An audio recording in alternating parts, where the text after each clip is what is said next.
Kabanatang 1, talatang 22 hanggang 25, ganito sinasabi.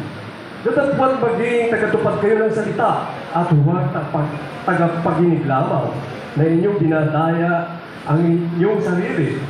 Sapagkat kung ang sino man ay tagapakinig ng salita at hindi tagatupad, ay katulad siya ng isang tao na tinitingnan ang kanyang talagang mukha sa salamin.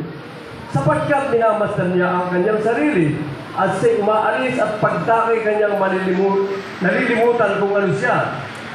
25. Ngunit ang nagsisiyasat ng sakdal na kautusan, ang kautusan ng kalayaan at nananatiling gayon na hindi tagapakinig na lumilimot, kundi tagatupad na gumagawa, ay pagpapalain ang tao ito sa kanyang ginagawa. Amen. Malakas maging palakpak sa ating mga Panginoon.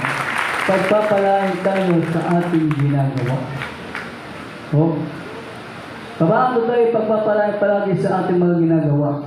Huwag na po tayo tagapakinig lamang. Ang labing na lahat magsabing Amen. Ang lahat po ay inaatasa ang Peshkalali na maging tagatupad ng utos ng ating mahal na Panginoon. Amen. Narinig natin yung Peshkalali ang pagbibigay susi ng pagpapala. Ganda noon. Pero kumusta? Nagbigay pa ba? Ang pinag-uusapan dito, kung tayo ay may natanggap at bayaya at pagpapala, doon tayo magbibigay. Hindi tayo hinihingi ng Peshkalaliya na wala tayong natanggap. Peshkalaliya, ang Diyos natin ay Diyos ng kayusan. Kaya hindi natin pwedeng sisihin mga Panginoon. Ay diyan naman sa Dismal Crusade, lagi na lang may pagbibigay. Pero ito ang masabi ko muna, common sense. Simpleng pag-iisip, mga mahal. Peshkal, ano bang ibig sabihin ng palaging pagbibigay? Ay di naman po regular lang naman pagbibigay. Ito yung gawain ng mga Panginoon. Ang ibig sabihin, kapag kayo lagi nakakapagbigay, lagi kang pinagpapala. Dahil hindi tayo makakapagbigay kung walang pagpapala tayo natanggap. Ay, simpleng kaisipan lang. Peshkal, hallelujah. Nakatanggap ka ng 1,000,000. Nagbigay ka ng 200,000. Nalugi ka ba? Praise God, hallelujah. May paluguran mo, mahal na Panginoon, sapagkat nasunod natin ang kalooban ng Panginoon. Ang balik pa ng ating mahal na Panginoon, siksik, liglig, umaapang. Praise God. Ako nga po, namurihan sa mahal na Panginoon. Nananalangin lang sa mahal na Panginoon. Hindi para sa akin, pero para sa gawain ng mahal na Panginoon. Imagine man mga Peshkalaliya sa ating gawain, yung ating outstation ng mahal. Peshkalaliya, kumbaga talagang medyo kulang sa pangailangan. Peshkal, dahil napakarami nga pong gasusin dito. Pero hindi ko binawasan yung aking pagtitiwala at pananampalataya sa ating mahal na Panginoon. Dahil ang isip ko, takbang isip, God will provide. God will provide everything. Sapagkat ang sabi ng Biblia, and I will supply everything. Aking pupunuan ang lahat ng bagay, hindi sinabing ilan lamang o ganito lamang, kundi lahat ng bagay pupunuan ng ating mahal na Panginoon dahil nagtitiwala tayo, nananalangin sa ating mahal na Panginoon. Anong resulta ng mahal? Praise God, hallelujah. Mapuri mo ng Diyos. Praise God, may tao na ginamit ay magpamulit ang pangalan ng mahal. Nagbigay ng materyales para sa buo sa CR na sa labo ng baras, kumpleto. Praise God, hallelujah. Hindi po tayo nangingi sa tao, kundi nananalangin sa ating mahal na Panginoon at ang Diyos ang gumagamit ng instrumento upang mapunuan ang pangailangan sa gawain ng mahal na Panginoon.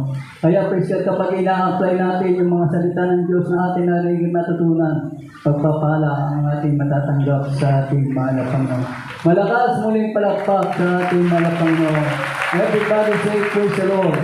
Sapagkat sa banal na misteryo ito, nais ng mahal na Panginoon ang maluluwati palagi, ang maitataas palagi ay ang pangalan ng ating mahal na Panginoon. Upang sino mang makarinig, Peshkal ay lumapit at mananampalataya, ay ang ganda pala rin. Sapagkat kapag ang narinig pa ng terminology, pananampalataya, pagpapala, wala pong tao, Peshkal yan na naaasa sa pagpapala. Kahit masamang tao, Peshkal, alam nila na ang pagpapala ay maganda. Amen. Praise God. Everybody say, praise the Lord. Galatians 5:16, malapit tayo matapos. sa aklat po ng Galatia, kabanatang 5 at talatang 16. Ganito pa sasabi. Kaya sabi ko nga, magsilakad kayo ayon sa Espiritu at hindi niyo gagawin ang mga pita ng lamang. Amen. Sinabi po, sinasabi ko nga na magsilakad tayo sa Espiritu. Dahil tayo Kristyano, ang lakad natin ay sa Espiritu. Ano ba ang ibig sabihin ng lakad sa Espiritu? Kristyano, yung ating buhay, yun nga kung ating pakikitungo, yung ating paggawa, Kristyano, ay situate, nakalugod at ayon sa banal na kalooban ng mahal na Panginoon.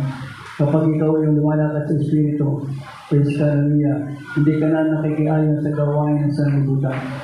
So, halimbawa sa trabaho ng mahal, Kristyano, hindi ka na pwede, Kristyano, makikisama sa gawain sa sanlibutan. Kung ikaw ay nasa trabaho yun, praise the Lord, hallelujah. Halimbawa, ikaw ay nasa construction site. Ang mga kasama mo doon, praise God, hindi Kristyano. O, praise God, yung mga yung pagkatapos ng trabaho, magpapahinga, ang gagawin, tatagay-tagay muna, magsusugal-sugal muna. Praise God, ang sabi ng Biblia, huwag tayong makiayon sa kanila, lumakad tayo sa Espiritu. Kung ikaw ilalapit doon, katulad noong ng mga praise God na nakita ko, isang kapatiran, praise God, nakikipaglamay, matagal na po ito. Praise God, hallelujah. Sa lamayan, ordinaryo po yung may sugalan, may nagmamadyon. Yung isang kasama niya kaibigan niya, kumpare niya, nakaramdam ng call of nature. Praise God, hallelujah, punta sa siyan. Pare, ikaw nga muna sandali, hihilang ako. Ang ginawa ng kapatiran, praise God, hallelujah, umupo. Then medyo natagalan siya yung umalis, praise God. Medyo dumating na ibang kapatiran, nakita niya yung kapatiran, nakaupo doon sa madyungan. Anong isipin ng kapatiran? Praise God, hallelujah. Na yung kapatid na yun, praise God, dahil nakaupo doon sa madyong, ay madyongero. Kaya kahit ano po ang kalagayan natin sa buhay, praise God, hallelujah. Kung tayo po mga mahal ay ang mga awit ng mahal na Panginoon, sintuit ang awitan lang natin ay gawain ng mahal na Panginoon. Kung tayo tumutugtog sa gawain ng mahal na Panginoon, situate ang ating tutugtugan lamang ay gawain ng mahal na Panginoon. Hindi pwede, praise God, hallelujah, pupunta ka sa mga lugar na mga di mananampalataya. Kakatwira natin, hindi naman tayo gumagawa ng patuloy na ginagawa nila. Pag ikaw ay nakabihis ng puti, kahit anong ingat mo, kasi kapag pumasok ka sa kuweba, madudumihan ka. Ganon ang ating pagka-Kristyano. Kaya tayo pinag-iingat ng ating mga napuno. Lumakad tayo sa Espiritu at kailanman hindi na natin gagawin ang pita ng naman. Everybody say, praise the Lord. Huling talata, aklat ng Efeso, Kapitulo Dito po sa aklat ng mga Efeso, Kapitulo 6, ang versikulo 14 hanggang 18, ganito po ang sinasabi. Sa katapus-tapusan, magpalakas kayo sa Panginoon at sa kapangyarihan ng kanyang kalakasan. Magbihis kayo ng buong kagayakan ng Diyos upang kayo magsitibay laban sa lalang ng diablo.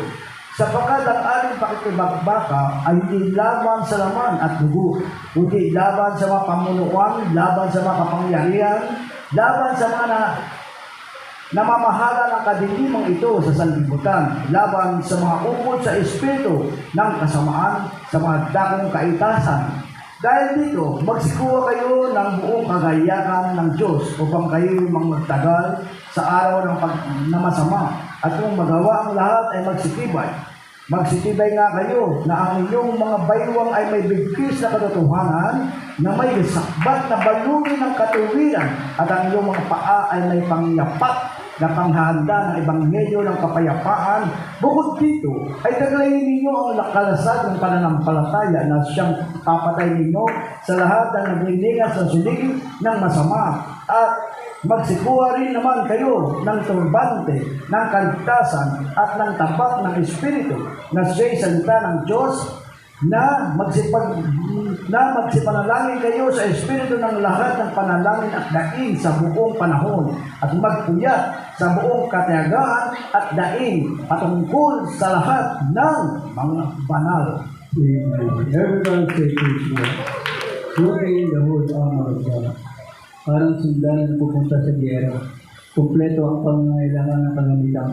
Praise God, para pa sa ating pakipagbaka, ikaw ay may papatagol mo ang iyong sarili, pati ang mga kasama. Sa ating paglilingkod, sa ating mga panahon, yung isusuot natin turbante ng kaligtasan, praise God, yung sabihin, praise God, ang gagamitin natin palagi salita ng Diyos. At ang gagawin natin ay palaging kalooban ng mahal na Panginoon. Sa pamagitan nito, praise God, kahit ano at gano'ng kalaki ang kaaway mo, praise God, hindi ka magagapi, hindi ka matatapos, kapag ikaw ay kumpleto, praise God, sa kasutang kalugod-lugod sa ating mahal na Panginoon. Yung Kristiyanong mainit sa mahal na Panginoon, hindi nilalapitan ng kaaway. Natatapos sila ng mapasok. Praise God, hallelujah. Pero yung Kristiyano, praise God, hallelujah, ang katwiran ay tagay lang at ilang pakikisama sa mga kasama, mga kaibigan. Praise God, hallelujah. Sinisira mo ang templo ng Diyos. Pinapahiya natin ang ating mahal na Panginoon. Kapag pinahaya natin ang ating mahal na Panginoon, ikakahiya rin tayo. Praise God, hallelujah. Kaya mabuting bagay ang sumunod kapagkat narito ang lahat ng pagpapala at biyaya ng ating mahal na Panginoon. Everybody say, praise the Lord. Praise God, hallelujah. Huling talata nito, Titus 1:16. At ikalawang Timoteo 2:19. Sa aklat, Pablo kay Tito, kabanatang 1, talata 16. Sila'y nagpapanggap na nakikilala nila ang Diyos. Ngunit ikinakaila sa pamamagitan ng kanilang mga gawa. Palibhasa yung mga manulupit at mga masuwaing at mga itinakwil sa bawat gawang mabuti. Amen. Ikalawang Timoteo 2:19. Handa mo na mga ulit.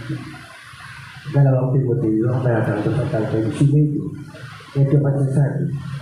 Ngayon man ang matibay na pinagsasaligan ng Diyos ay nanatili na may tatak nito.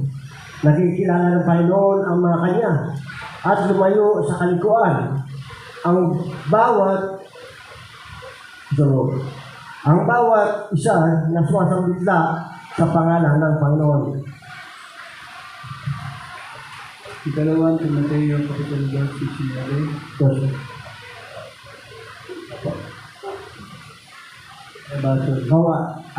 Ikalawang Timoteo, mga kandos, ang talay ni Simedo. Ngayon man ang matibay na pinagsasaligan ng Diyos ay nananatili na may tatak nito.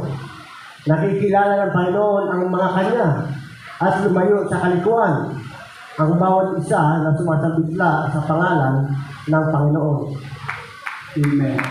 Nakikilala ng mahal na Panginoon kung sino ang bawat isa sa atin. Kung kalagayan ng natin sa harapan ng mga Panginoon, nakikilala tayong manggagawa, mangaral ang ating mga Panginoon. Praise God, yan ibig sabihin. Tayo nagpapakilala at nagpapakita kung ano nga tayo sa harapan ng ating mga Panginoon. Totoo ba na manggagawa, totoo ba na mangaral, totoo ba na manunutog mga awit ang ating kalagayan sa harapan ng ating mga Panginoon. Amen. Kaya ang basihan ng ating mga Panginoon, ang ating mga kilos, ang ating mga pananalita, ang ating buhay, praise God, ang ating pakikitungo, praise God, kung yan ay maayos, kalugod-lugod, katagang-lugod tayo sa ating mga Panginoon. Kung meron po tayo natin silang mga kainahan, inaalaga ang kasalanan, iniisip natin walang makakakita, walang makakarinig, praise God, hallelujah. Alam natin lahat ng bagay na hayag sa ating mahal na Panginoon. Kaya tayo pinapalalahanan pa ng ating mahal na Panginoon habang may pagkakataon pa ng lahat ng tuwid na mali ay may tawa at lahat ng liko ay ating may tuwid sa harapan ng mahal na Panginoon. Kapag ulitin ko, dalas at nagdalis, malapit na ang pagbabalik ng ating mahal na Panginoon. Kaya lalo po tayong pinaghahanda. Praise God, hallelujah, sapagkat wala po tayo, praise God, panlaban dyan, kundi yung kasutan natin balutin ng kaligtasan na walang dito pa kundi ang salita ng Diyos na may kalakat na kapangyarihan. Kapag ating ginagamit at sinasagawa at sinasatuparan ang kalooban at nais ng ating mahal na Panginoon, lagi po tayong mananagumpay sa harapan ng ating mahal na Panginoon. Huli naman na Panginoon at kapag sa mga dala, dito po tatapos sa ating pagkakalita ng Diyos.